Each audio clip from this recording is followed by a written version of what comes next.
Bonjour à tous, ici RuiKao pour limports.com. Aujourd'hui j'ai décidé de faire une vidéo un peu différente du 25-50 Omaha Heads Up contre le même adversaire. Alors j'ai décidé de faire cette vidéo pour plusieurs raisons. Vraiment je trouve que c'est fun aussi j'ai eu cet enregistrement parce que je l'ai joué hier et que je j'ai un bon souvenir de ce match. Et deuxièmement parce qu'il y a eu des demandes de vidéos de Pot Limit Omaha et je pense que cette vidéo est une bonne introduction pour ceux qui veulent commencer. Certes, je commence un peu haut, mais c'est pour vous faire aussi découvrir la dynamique du jeu, ce que c'est que le Pot Limit Omaha, et c'est aussi beaucoup plus fun à regarder que, si j'avais commencé de l'Omaha Full Ring. Donc, pour ceux qui ne connaissent pas, c'est une bonne vidéo pour débuter, je pense, pour regarder un peu comment c'est. C'est un peu du ASTX, il y a de l'action. Donc je vais essayer de vous expliquer les concepts et la dynamique du pot limit Omaha dans cette vidéo. Donc par contre je ne vous garantis pas que je sois le meilleur processeur. Moi-même j'ai commencé que récemment le pot limit Omaha. Donc regardez, j'espère qu'elle va vous plaire. Et même si vous connaissez pas le jeu, c'est toujours fun à regarder du pot limit Omaha. Donc voilà. Et je pense que cette vidéo peut aussi, excusez-moi, la première main, un paire de valets, bon, RSA est un joueur assez weak. Je pense pas qu'il bluffe, donc je décide de fold. Donc je vais vous parler un peu de RSA. C'est un joueur, un gros rake de la 25-50 en pot limit Omaha, surtout en 6 max. Je le joue pour plusieurs raisons. Premièrement parce que j'aime bien Gumball, et deuxièmement aussi parce que je pense avoir un gros edge du fait qu'il s'adapte très mal au jeu du heads up. C'est-à-dire que il ajuste très mal sa fréquence. Et en plus, c'est un joueur d'Omaha, ils ont l'habitude de jouer ce qu'on appelle le nut peddling, alors jouer que seulement quand ils sont max. Ça marche très bien quand ils sont 6 ou 9, mais en heads up, je dirais que on touche beaucoup moins les nuts, vu qu'on touche toutes les mains, c'est beaucoup plus dur de. Enfin, il y a beaucoup moins souvent les nuts que en 6 max. Donc il faudra s'adapter et je pense que RSA ne s'adapte pas et qu'il est trop weak, ne bluffe pas assez et que de ce fait il est très exploitable. Alors 9-10 valet dame ici, j'ai raise en position et ma tribet. Ici on voit tout de suite dans cette début de vidéo la grosse différence avec le hold'em, c'est que le pot limit Omaha, la grosse différence préflop, c'est que les mains sont très proches en termes d'équité avant le flop. C'est-à-dire que 9-10 valet contre Assas 4-5 sera aux alentours de 40%, aux alentours de 45% d'équité. Je suis pas sûr du chiffre exact, mais vous pouvez mettre ça dans le simulateur. C'est très proche. Et c'est pour ça que la position en Omaha est très importante. On vous radote que en Hold'em la position c'est ce qu'il y a de plus important, blablabla. En Omaha c'est encore pire. C'est-à-dire que euh, vous me donnez je préfère largement être en position plutôt que d'avoir entre guillemets la main en main pré-flop quand c'est entre 55 et 45. Parce que en Omaha, on a 4 cartes. On n'a pas deux fois plus de combinaisons que le Hold'em, on a 6 fois plus de combinaisons.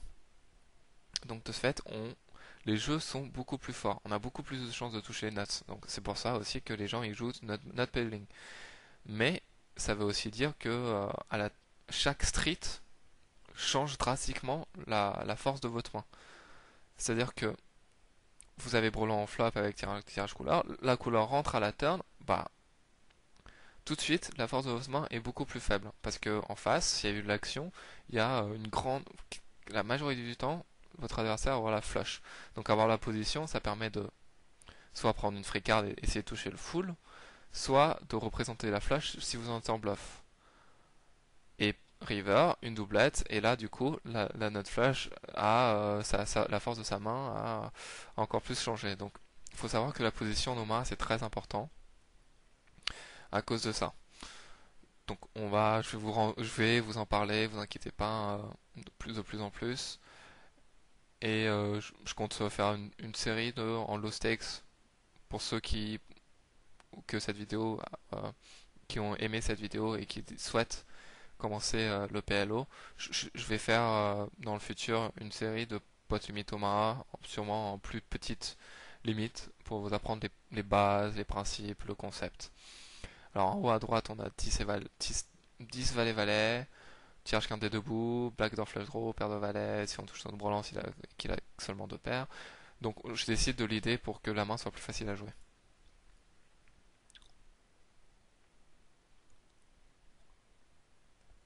Alors voilà, ici RSA, comme je l'ai dit, à chaque fois qu'il a tribet et qu'il a check au flop, il a give up très très très très souvent. Parfois il fait aussi ça en pot contrôlant avec quelque chose comme 5-6, couleur 5-6, 5-6, 8-9, il a 5 et 6 de trèfle. Donc je pense que même malgré ça, avec un bet ici, on va prendre pas mal de temps le pot, même si on n'a pas touché notre flop. Et en bas à droite, on va folder. Ici, on a touché une main relativement bonne. Pré-flop, on est largement devant ses range. On va tribet. Il ne faut pas seulement tribet avec les as en Omaha, sinon vous êtes très exploitable. Ça semble évident, mais n'oubliez pas n'oubliez pas de le faire. Il faut toujours protéger votre range. Là, on a touché chin flop, top 2 et gut shot. Et avec ce genre de tapis, il n'y a aucun cas où je ne vais pas partir à tapis.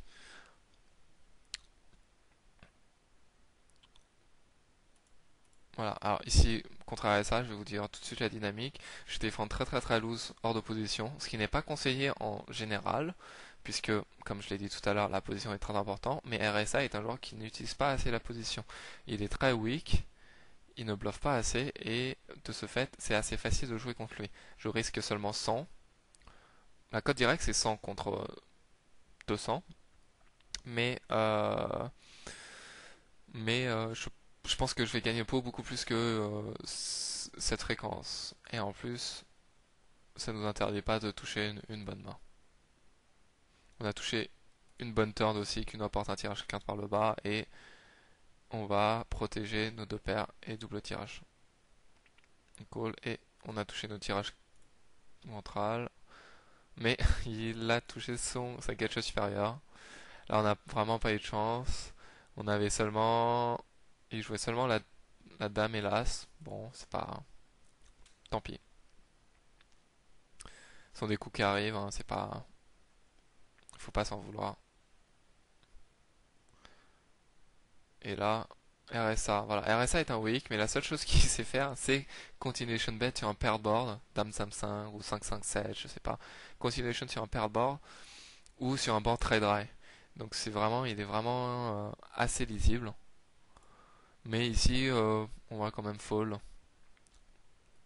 Mais je compte quand même plus tard check raise un certain nombre de flops à dry, comme roi 2-3 ou 5-7-7.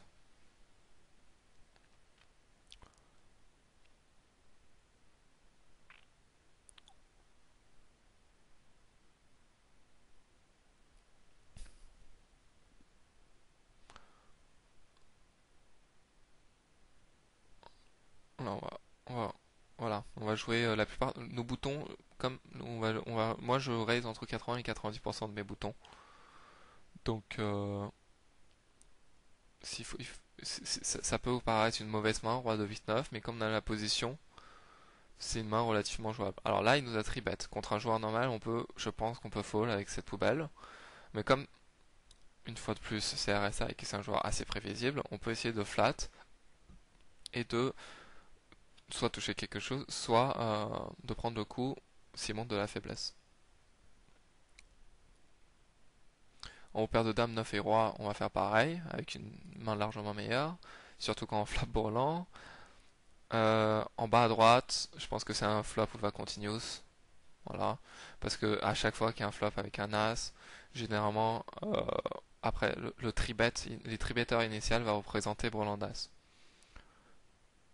Parce que il va quand même, je pense que paire d'as, c'est quand même une grande partie de sa range, pas une grande, mais une partie de sa range.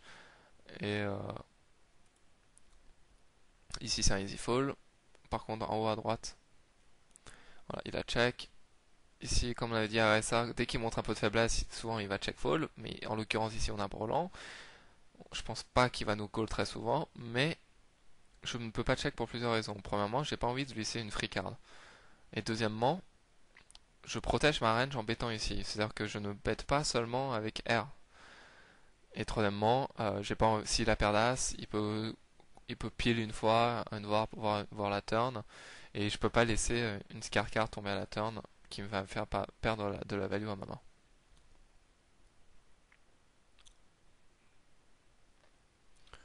Et voilà, il avait foldé, comme on avait pensé. Ici on a 8 10 valets. Voilà, je décide de lead encore une fois parce qu'RSA est un joueur assez weak. J'ai pas super envie de check call sur ce board, surtout qu'il y a un tirage couleur. Je décide de lead avec la folle équité qu'on a et l'équité tout court qu'on a. Je pense que c'est ce qu'il y a de mieux, je pense, contre cet adversaire. Et en haut à gauche, on n'a pas du tout touché notre flop, il a l'idée. On va pas essayer de faire un move foufou ici et on va folder.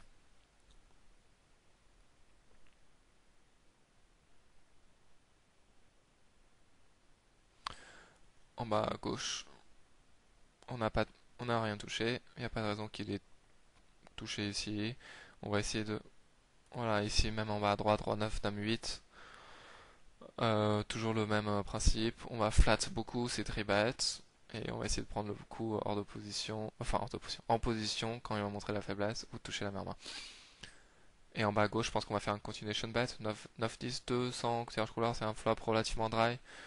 Donc, je pense que ça va marcher un grand nombre de temps. Et là, on a touché un flop relativement correct.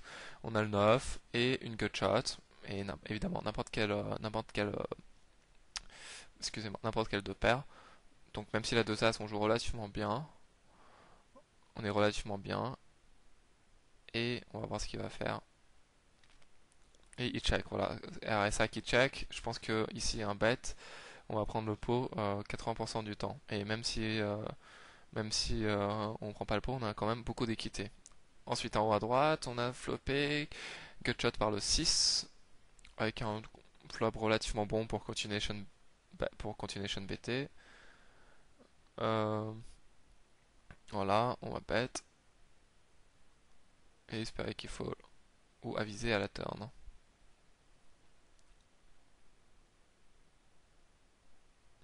Alors la turn je pense c'est une bonne turn pour moi. Ça apporte un tirage couleur de pique et une doublette à la turn, ça tue souvent l'action en pot limit au marin. C'est-à-dire que le pot limit au marin, comme je vous l'ai dit, est beaucoup plus un jeu de protection de la main que le hold'em. C'est-à-dire que vous pouvez moins slow payer puisque il y a beaucoup de cartes à la turn qui changent drastiquement la force de vos mains, qui changent max. Par exemple, même si vous avez 2 et 3 de carreau ici, un 8 qui sort ou un 6 qui sort, il peut y avoir une quinte supérieure. Ce qui fait que souvent, quand l'adversaire a une main, quand sa range de call est beaucoup plus une range de tirage ou de main faible. Et quand une doublette rentre, tous les tirages perdent de leur valeur. C'est-à-dire qu'en Omaha, on a souvent Broland, ou on a plus souvent Broland, ici on a et full. Et je pense pas qu'il puisse coller profitablement ici avec un tirage, puisque je peux moi-même avoir full. Je ne sais pas si j'explique très bien, mais je pense qu'avec le temps et dans mes prochaines vidéos, vous allez voir un peu cette dynamique. Ah, ici on a roi-roi, on a floppé une overpair. Je pense que sur Dame 7-3, il va continuer un grand nombre de temps, vu que c'est un flop assez dry. Et on va probablement piler une fois 6 bêtes et bet la turn si check. Alors ici en haut à gauche on a une main relativement correcte, double suited, roi 10 dame 3. On va défendre évidemment. Et on touche top pair. Alors, et en bas à droite on trouve un 4 qui est relativement bien comme turn. Et check behind.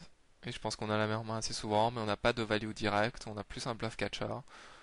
Quand je dis bluff catcher, je dis pas forcément que je vais check call, puisqu'RSA bluff très très très très peu. Et en haut à droite, il continuation bet. Et je pense qu'avec nos tapis et la folle équité qu'on a quand on raise pot en haut à gauche, je pense que la main, il vaut mieux jouer.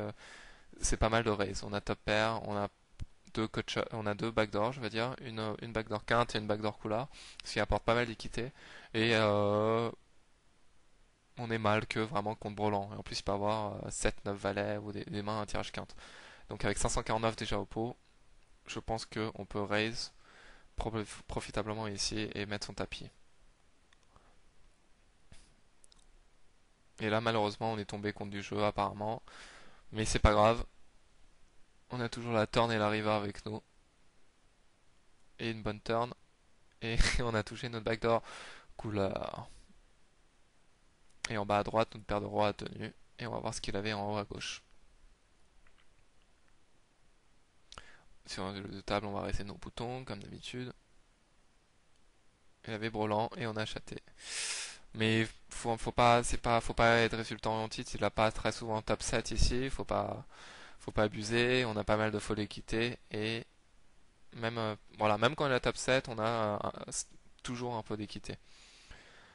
Pam pam pam. En bas à droite, on a touché notre tirage couleur max. Et en haut à droite, on a top 2. Top 2 en Omaha, c'est une main qui est difficile à jouer d'habitude, comme toutes les deux paires en Omaha. Mais en heads up, la deux paires est beaucoup plus fort qu'en 6 max. Donc il faut savoir faire la part des choses et de jouer et de ni jouer trop weak, ni jouer trop s'envoyer en l'air avec ce genre de main. Donc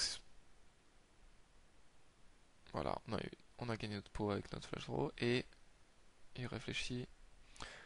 Voilà. Je pense que s'il leadait, j'aurais just flat parce que le pot est petit et que je pense que je préfère voir une turn avant de faire une décision. Et si check, on va évidemment protéger notre main.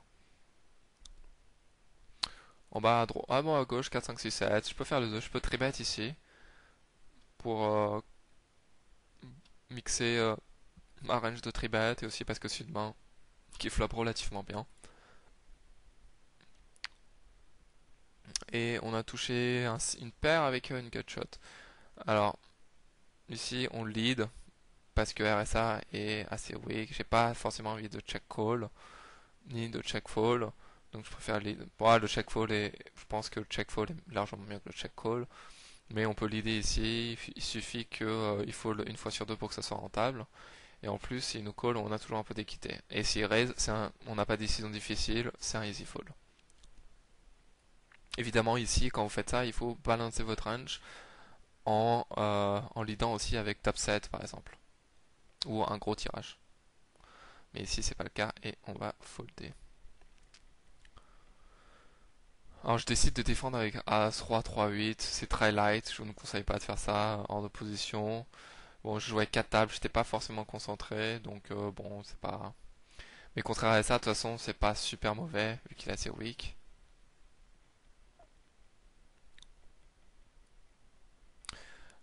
Alors il a décidé de checker sur ce flop, je pense qu'il a pas vraiment touché son gros flop. Il a jamais les nuts. Il peut avoir pot contrôlé de paire ou paire d'as ou quelque chose comme ça. Et à la turn, on a touché tirage couleur. Et on a pas mal de folie équité, donc on va essayer de prendre le pot. Il a payé relativement vite. Je pense que sur ce 10, il a pas mal de tirages qui est venu. Tirage couleur, les gutshots. Et en plus de ça, il peut avoir deux paires faibles. Et sur ce 3, je pense que je peux le bluffer un grand nombre de fois. Donc c'est ce que je disais, RSA ajuste mal sa fréquence. Et il bluffe. Et il faut le beaucoup trop contre moi et il ne bluffe pas assez. Ce qui fait que je trouve qu'il est très très exploitable. 7-7-2 comme d'hab, RSA qui décide de continuation bet. Je pense que le prochain pair board, je vais essayer de le bluffer. Je pense que c'est ce que je fais, je m'en souviens plus trop. C'est ce qu'on va voir. Là, on a touché top pair et gutshot, ce qui est une main relativement bonne contre sa range.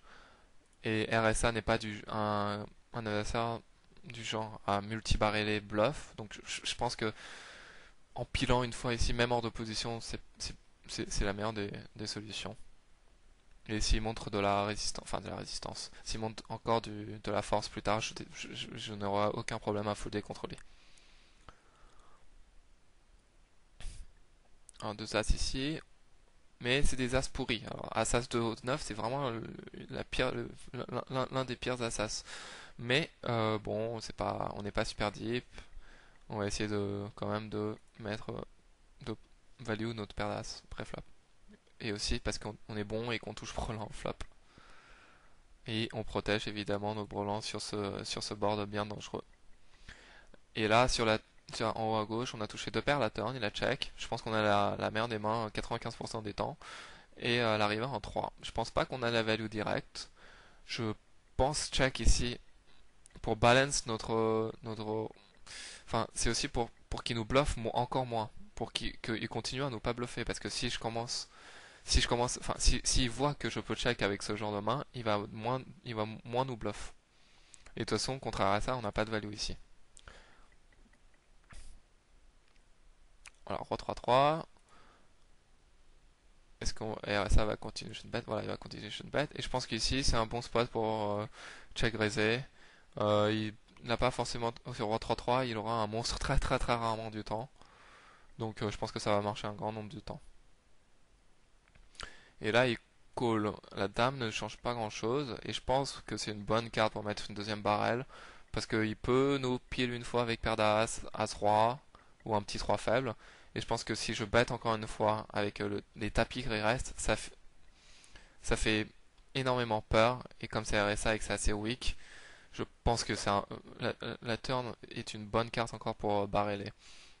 Et de toute façon, par contre, s'il paye à la turn, je give up. Et je ne bluffe plus river.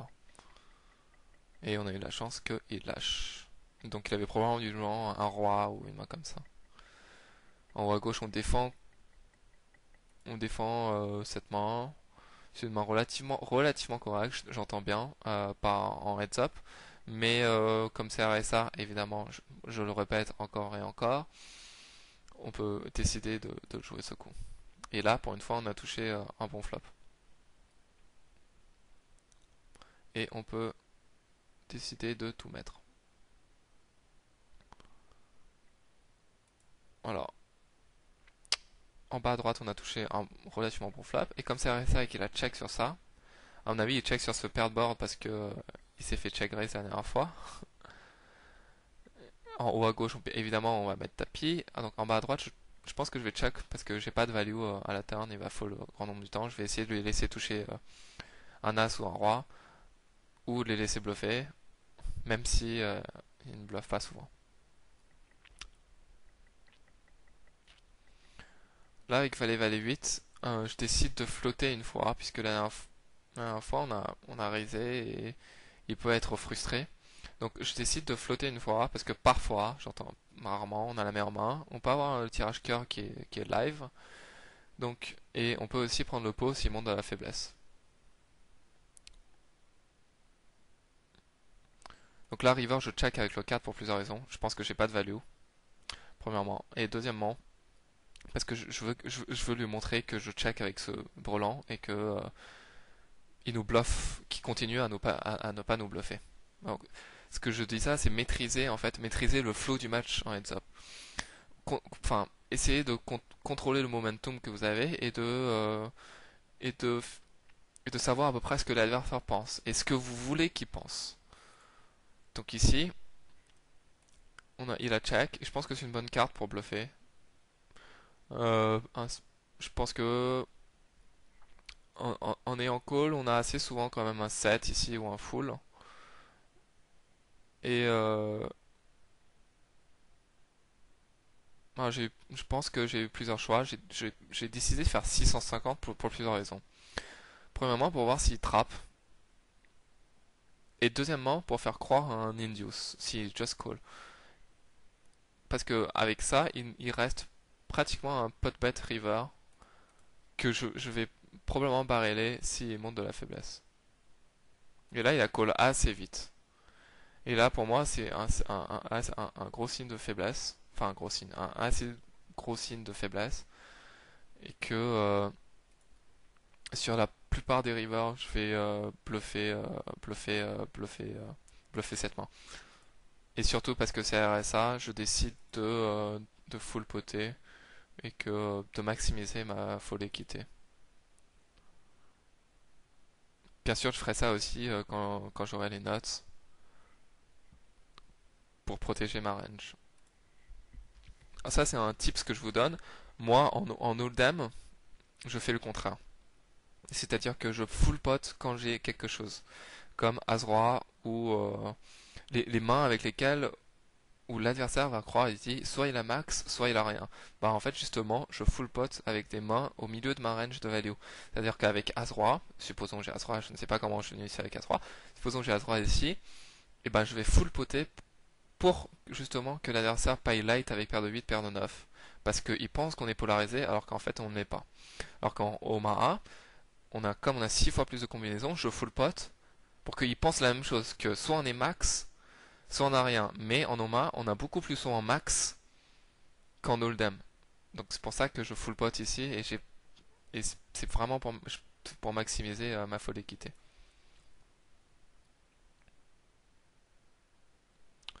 Là, bon, j'ai touché deux paires, je pense que j'ai pas. On va essayer que ça tienne et c'est tout. Là, heureusement que ça a marché.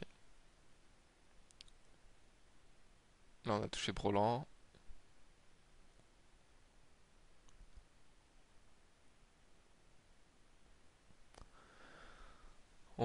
Si check, on va évidemment continuer sur une bête. On va pas checker avec les monstres et bêter avec qu'on a rien, hein, ce serait vraiment trop lisible. Sur cette turn, un 8, je pense pas qu'on a la value directe. On n'a pas, souvent il a pile chinois avec un as. En plus, il peut avoir 7 et 8. Donc je pense pas que j'ai de la value ici. Et je check pour soit induire un bluff. Ça, je parle de manière générale parce qu'RSA bluff très peu. Ou plutôt induire de la value. C'est-à-dire que check, il peut prendre ça pour de la faiblesse, il peut nous payer plus light à la river. Et là, on a touché notre 15. Je pense pas qu'on en avait besoin. Et si bet, on va call quand même parce que je pense qu'il peut value mettre moins bien. Et si check, on va value bet petit. Attention, hein, quand je dis que value bet petit, il faut aussi savoir que il faut aussi parfois bluffer petit. Puisque sinon votre range est complètement. Enfin, il faut savoir que quand vous faites une action, il faut bien penser au terme de range, de fréquence et de la balance. C'est-à-dire que si vous faites ça seulement en value, vous serez exploitable. Ceci dit, c'est pas c'est pas parce que vous êtes exploitable que c'est pas la meilleure des solutions. Parfois, en étant exploitable, c'est le meilleur des plays, puisque l'adversaire ne vous exploite pas. C'est-à-dire que par exemple, ici, si s'il call tout le temps et qu'il passe jamais, enfin, il vous exploite pas dans le sens où il sait pas ce que vous avez. Ça met du temps à trouver comment exploiter ça. Enfin, je veux dire, c'est que l'adversaire ne trouve pas forcément la faille. Et de jouer d'une manière exploitable peut parfois être plus profitable que de jouer d'une manière inexploitable. Ici, en l'occurrence, par exemple, je pense qu'il call plus souvent quand je fais 250 que 400. Alors que quand on fait 400, on est moins exploitable que quand on fait 250, puisque quand on va bluffer, on va faire 400 aussi. Enfin, je sais pas si vous comprenez bien le principe.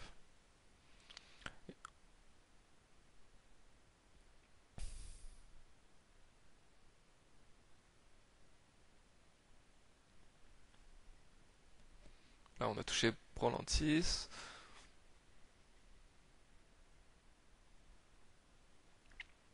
Top pair et relativement, on a touché pas mal de flops. On a une dame avec un wheel draw et backdoor flush draw. Donc je pense que c'est un check call ici. On peut aussi lead en bas à droite avec Brolantis, évidemment call. Et en haut à gauche, on va protéger notre as roi. Il a rarement roi dame puisqu'on a déjà les bloqueurs. Si on protège, si un tirage, je sais pas, comme 8-9 ou un tirage quelconque. Et en bas à gauche, il n'y a pas de... Je pense que c'est un easy fold. Il n'y a pas forcément... on a pratiquement aucune carte pour gagner. Donc, easy fold. River, on a touché notre full. Comme on a souvent, on a souvent bluffé, on va essayer ici aussi value bet avec le full, évidemment, pour protéger nos ranges, évidemment. Et comme c'est pas un mec qui bluffe souvent, on va essayer de prendre de la value. Là, on a turn une flush draw avec et on bet.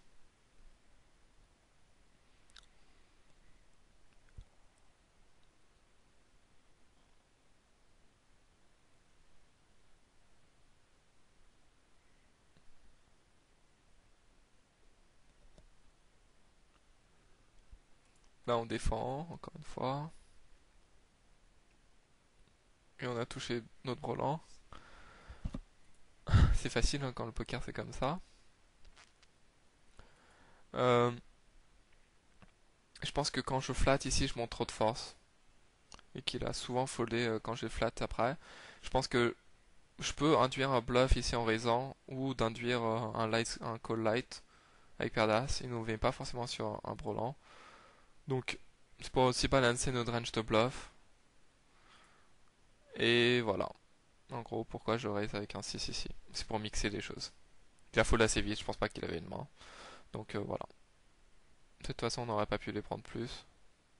C'est pas un type à multi-barreler. Voilà. As, roi, 10, valet, c'est une très bonne main. On va tribet for value. Et en bas à gauche, on a touché top et bottom. Comme tout à l'heure, c'est une main qui est très dure à jouer. Qu'il faut jouer avec précaution et en contrôlant la taille de pot. Et en bas, en haut à droite, on a trouvé un gros tirage quinte. N'importe quelle carte du 4 au valet sans les doublettes nous font quinte. Donc, je décide de leader ici pour éviter qu'il check behind et que, je sais pas, une carte à la turn nous fasse perdre de la valeur de la main. N'importe quelle doublette ou n'importe quel carreau est une mauvaise carte pour nous.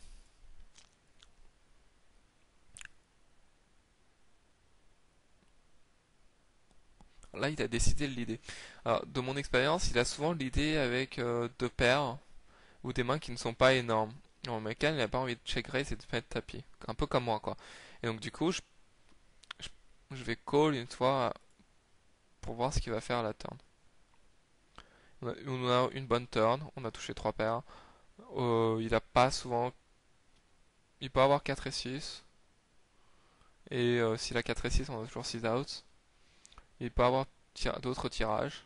Donc on va voir ce qu'il va faire. Et ça, c'est la force de la position. Il a check. Je pense qu'il a très rarement 4 et 6. Et que s'il a 4 et 6, il va no check raise. Et que si je bet 650, c'est un easy fold quand il raise. Et donc, je protège mes deux paires.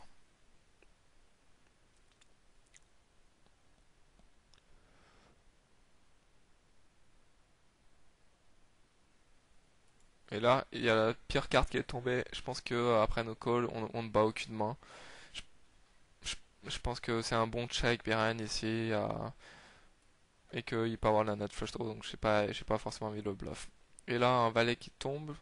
Après son check, je pense qu'on a la meilleure du main tout le temps. On peut bet et on peut faire les deux. J'ai décidé que j'ai quand même pas mal de choses dans le value. J'ai pas besoin de passer ma main en bluff ni en protection. Donc je check. Là, il a touché. Ouais, c'était ça. Il avait cut shot, une paire et tirage couleur. Donc c'est à peu près le genre de main à laquelle il faut souvenir qu'il lead. Et c'est aussi ici la force de la position. On a perdu le minimum, on a protégé le maximum à la turn, etc. Si on avait inversé les positions, j'aurais check la turn parce que j'ai pas vraiment une forte main.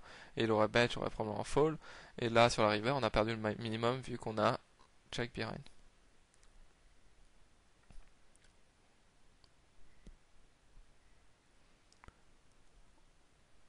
Ici, on a les as dame 8 avec ça. C'est une paire d'as largement meilleure que tout à l'heure. On va évidemment triplet for value. Et il fold.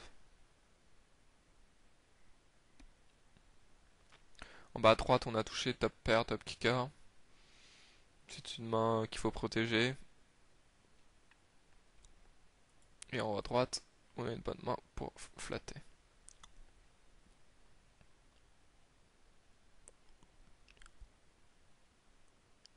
Là, il check. Je check behind, paire de 7. Parfois, je fais ça pour mix aussi. Pour ne pas continue tout le temps. Et ma paire de valets ici, je pense que c'est un easy fall. Il n'y a pas de. D'habitude, quand il bet fall assez rarement dans les 3 bet pots. Donc on va tout simplement fall. Et en bas à droite, on a touché pas un très bon flop. Je décide de leader. Parce que on a parfois la main en main, je protège ma main et j'ai pas forcément envie de check call. Et que justement, il exploite pas le fait que je lead avec ce genre de main. Parce que je pense que il y a quelques temps, j'ai déjà leadé avec top 7. Donc c'est pour ça.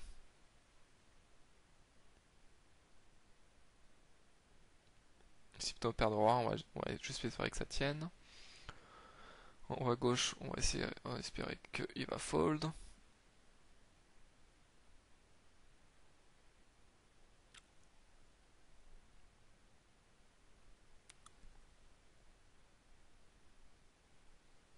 Là j'ai cité, mais bon. À droite, on a déjà fait le coup, on est en bonne position. C'est pas grave si on fold.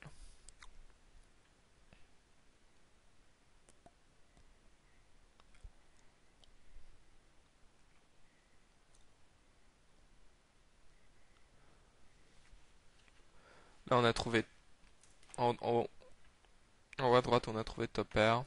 On va voir ce qu'il va faire. On va forcément. Alors quand il lead, je pense que c'est un easy fold. Il n'y a pas beaucoup de tirage. Il peut leader avec As Valet à 6. Et même s'il a Roi Dame 10, il a énormément d'équité. Donc contre As 6, As Valet, on est relativement mort. Et je vois pas l'intérêt de call ici.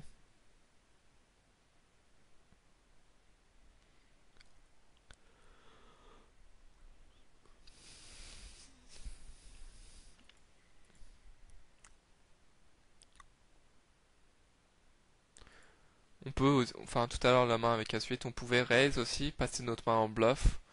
Mais j'ai pas forcément envie de jouer un jeu à haute variance contre RSA puisque je pense qu'il y a de meilleurs spots contre lui où il y a moins de variance et où il est plus exploitable. Ça c'est une main 2, 5, 7, 8 de Blue City, c'est une main relativement correcte en bas à droite. On n'a pas touché notre flop et on va give up. En bas à gauche, on a touché notre quinte. Si bet, on va just call, je pense. Et si check, on va protéger notre main. En haut à droite, on a touché une gut shot avec une over. Pas terrible. Euh,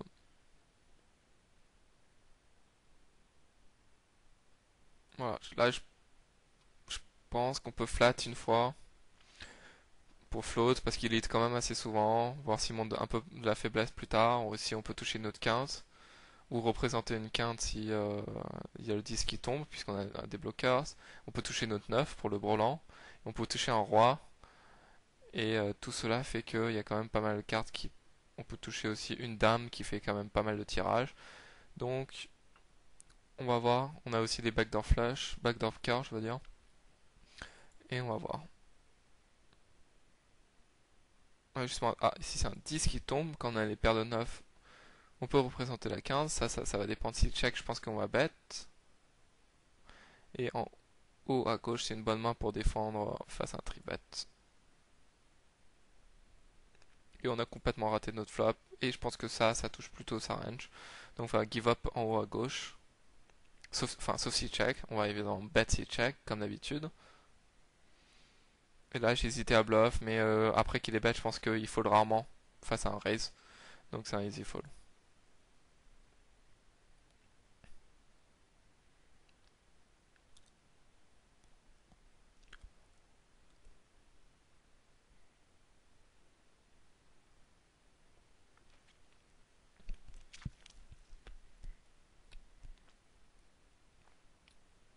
Alors en haut à droite, je sais pas pourquoi j'ai fold paire de dames. Je pense que j'étais pas super concentré. et que quand je joue 4 tables, c'est pas en heads up 4 tables Omaha, c'est pas super facile. Donc bon, sinon j'aurais pas foldé, je pense. Paire de dames, je pense que contre lui, vaut mieux coller. Là, on a Roland d'As en main, c'est pas terrible, puisque ça nous enlève un As dans le paquet. Mais bon, c'est quand même une bonne main, main relativement correcte. Là, une autre tribet, et je pense qu'avec la profondeur de nos tapis, je pense qu'avec la profondeur de nos tapis, on peut y aller sans problème, à 4 bêtes, même si si ça mène notre main face up, c'est pas grave.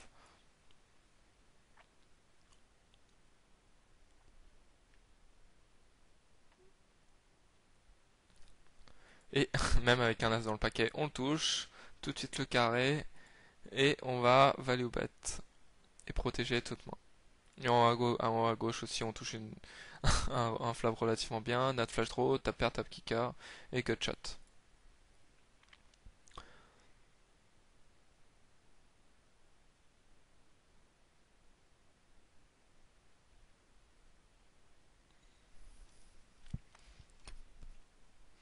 Alors quand il lead, je pense que sa range ici c'est As-10 parfois. Deux paires, Roi-Dame, Dame-Valet, Roi-Valet. Et je pense pas que je sois super bien de raise et de mettre son tac ici. Et je pense que flat en position c'est la meilleure des solutions. Ça c'est la pire turn qui puisse arriver pour moi. Ça touche une grosse partie de sa range et je suis pratiquement jamais devant. Et ma flush draw est parfois morte. Donc si bet encore la turn, si deuxième barrage, je pense que c'est un easy fall.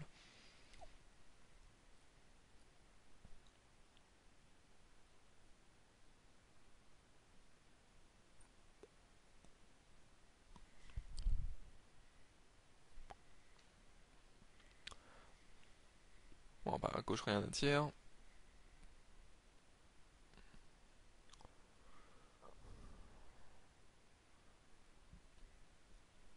Pour l'instant pas de... La paire de dames on défend. Et là, top and bottom encore une fois. Euh, Toujours jouer avec précaution. Ouais, il lead encore une fois sur ce genre de flop. Donc la dernière fois il avait fait ça avec une paire et je sais plus tirage couleur. Donc je pense que sa range ici ça doit être proche aussi. Il doit avoir peut-être, parfois il a deux paires 4-8, parfois il a deux paires valet 8. Et souvent je pense qu'il a un tirage quinte, 9-10 avec des carreaux. Donc on va flat ici pour voir ce qui se passe à la turn. Alors le 2 est une très bonne turn évidemment. Blanc absolu. Et là il check en bas à droite. Après avoir tribet, une fois de plus c'est RSA, on protège notre paire de dames et la plupart du temps il va give up aussi. Donc easy bet. Là il bet 650. J'ai un doute là sur sa main. Je ne sais pas si s'il continue de barreler avec ses tirages ou s'il a un brelan ou de paire. Donc là, je décide de flat coller encore une fois parce qu'on est quand même assez deep derrière et qu'il bluffe. Je pense qu'il bluffe très très rarement la river. Donc on peut, je pense, encore coller une fois. Là, une bonne river. Il a peu souvent 5 et 7, surtout après son check. Et en plus, on a paire de 7 dans la main, ce qui fait des blockers. Donc on n'a pas de value, donc on va check aussi. Et lui, il avait. Ouais, tirage, ouais, c'est ça. Paire de 9, tirage quinte et tirage couleur. Lui, il a tout raté. Et on a run good et on prend le pot. En haut à gauche, on a touché une dame. On protège.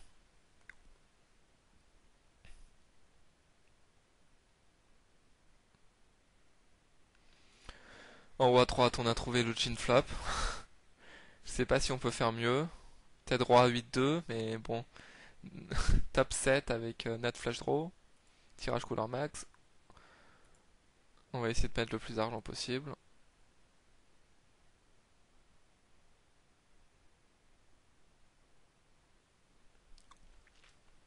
Ah, là, il lead encore aussi. Donc là, je pense que sa range, c'est aussi pareil. Je sais pas si pareil que tout à l'heure, de paire, toujours pareil que tout à l'heure, de paire. Euh, peut-être 10 valets d'âme avec les piques, quelque chose comme ça. Et rarement Brelan, enfin je sais pas, parfois Brelan, il doit le faire aussi. Euh, Et là, je pense qu'il faut raise tout de suite pour ne pas qu'une carte tombe à la turn. Ça peut être un pic, ça peut être une doublette, et essayer de mettre le plus d'argent possible. Donc là, je pense que je vais faire un peu petit, je vais pas faire pot, puisque justement, je veux pas maximiser ma folle équité. Je veux qu'il chauffe light.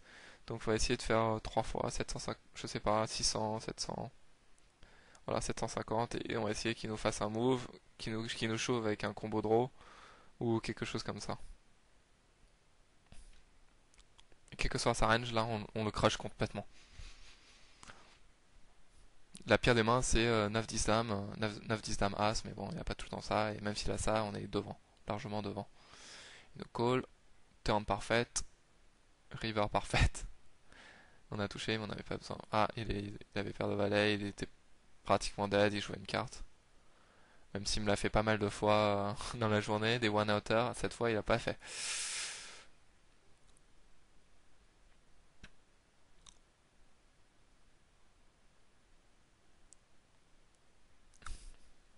Donc là on a pris un pot, on a eu une rencontre, dans notre sens. Par contre, par exemple, voilà, c'est les dangers d'un brelan moyen ou d'un petit brelan en Omaha. Je pense que sur ce flop, il est jamais devant. J'ai jamais brelan. Moi, je m'envoie jamais en l'air avec brelan de 8 ici. Euh, Au mieux, il est contre 10 et dames avec les piques. Donc au mieux, c'est un 50-50. Donc c'est des mains qui sont vraiment dures à jouer. Et je pense que je pense qu'il aurait dû flat pour voir une turn avant de faire une décision. Même si c'est pour s'envoyer en l'air sur une turn ou sur une blanque, mais c'est mieux que de le faire sur ce flop.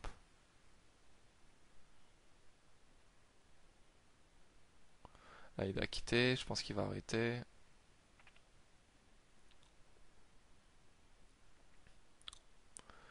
Là, on a retrouvé un flop relativement correct, une gutshot avec une paire. Voilà, on va flat une fois. Et en bas à droite, comme il a check au flop, vu que c'est RSA, on va bet la turn, même si on n'a rien, il va fall une grande partie du temps. C'est pour ça qu'il est exploitable. Je pense qu'il va. Et s'il fold pas, je pense que la plupart du temps, il va toucher un tirage. Ou peut-être deux paires 4-10 ou une main comme ça.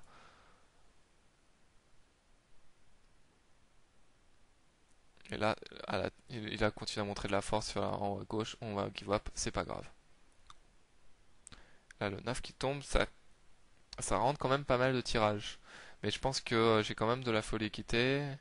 Je pense que s'il a pas max, il va folder. Donc, maintenant qu'il raise, je pense que c'est un easy fold. Il a 90% du temps à valet dame. Il y a pas grand chose à faire que de fold. Donc voilà pour la dernière main. Donc merci de m'avoir écouté. J'espère que cette vidéo vous a plu et vous a donné envie de jouer au PLO. Je vous donne rendez-vous pour la prochaine fois et n'hésitez pas à poster des commentaires dans le forum ou dans la partie vidéo pour que je puisse améliorer la qualité de mes commentaires. Merci à tous.